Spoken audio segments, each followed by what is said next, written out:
నుంచి ఓ వ్యక్తి అత్యాచారానికి పాల్పడ్డాడు. సునీత హేమచంద్ర అనే విద్యార్థినిపై అత్యాచారానికి పాల్పడ్డాడు విజయ్ కుమార్ రాథోడ్. తర్వాత విద్యార్థినిని దారుణంగా హత్య చేశాడు. ఈ నెల 7న పార్కులో ఆడుకుంటున్న చిన్నారిని ముగ్గురు అబ్బాయిలు తీసుకువెళ్లి లైంగిక దాడి చేసి ఆ తర్వాత ముచ్చుమరి ఎత్తిపోతల పథకం కెనాల్లో పడేశారు.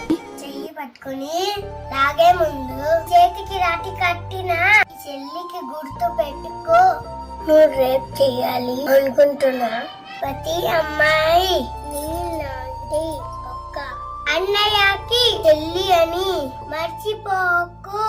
రేప్ చేసే జంతువులు మధ్య రేప్ ఎలా గడుస్తుందో తెలియని బతుకులు మనవి. రేప్ చేసి ఊపిరి తీసే ముందు నీకు ఊపిరి పోసిన ఆడది గుర్తురాలేదా అన్నయ్య?